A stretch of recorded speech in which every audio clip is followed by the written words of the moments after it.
I've got the first 9 pages of the affidavit in support of an application under Rule 41A for the warrant to search and seize.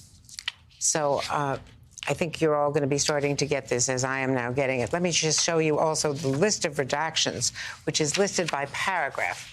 So this is the list of paragraphs that have been blacked out and redacted. One involves agent safety.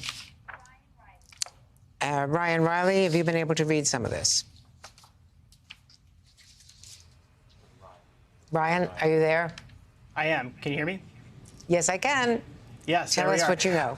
Sure. So I think one highlight I wanted to bring up here is that in this affidavit, the NARA referral is referenced here, and the NARA's White House liaison division director, after a preliminary review of these 15 boxes that were originally received to the National Archives from Trump, went through those boxes and found they contained newspaper, magazines, printed news articles, photos, miscellaneous printouts, notes, presidential correspondence, personal and post-presidential records, and, quote, open quote, a lot of classified records, close quote. So that was what sort of kicked this all off, all of these classified records that were found by the National Archives when they eventually received this initial load of boxes that came in from the Trump camp after he left office.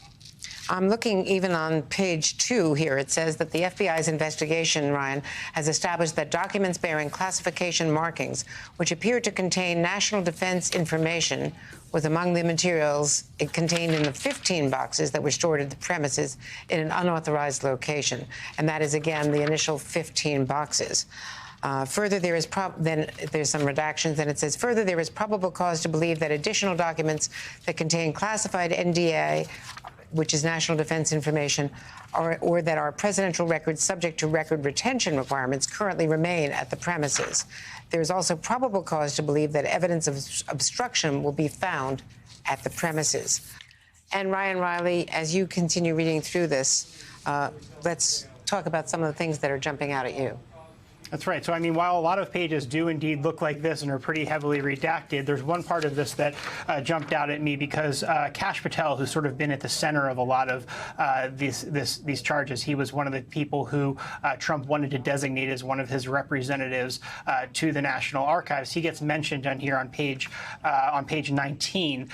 It cites this Breitbart story that ran on May 5th, and it says the article stated that Kash Patel had wanted to, was found classified. He was basically justifying the reason that they found classified materials among the records that the former president of the United States provided to NARA from Largo. Patel alleged that such reports were misleading because FLOTUS had declassified the materials at issue. This all sort of goes back to this post hoc excuse that they've come up with, this idea that Donald Trump declassified a bunch of documents that were found at Mar-a-Lago before he left office. So that's actually cited directly in this affidavit as sort of a reason for supporting the reason that they needed to actually go and get these documents at Mar-a-Lago, because it didn't seem like something that they were necessarily buying as an excuse. So while we got a lot of redacted pages in here, Kash Patel pops up in this Breitbart story from May as one of the reasons for supporting their reasoning for needing to go in there and get those documents. Andrea.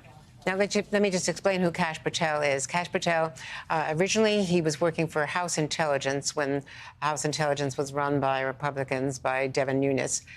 Then he ended up in the NSC, in the Trump NSC. He ended up at the Director of National Intelligence Office, and he finally ended up in the Pentagon in the closing months of the Trump administration. He's been very aggressive on defending the president. He was designated as one of the president's liaisons with National Archives post-presidency, and he's now been working for Truth Social, which is the president's social media website, which replaced when he was kicked off of Twitter. So that is a very active conservative voice, Kash Patel, in the national security arena.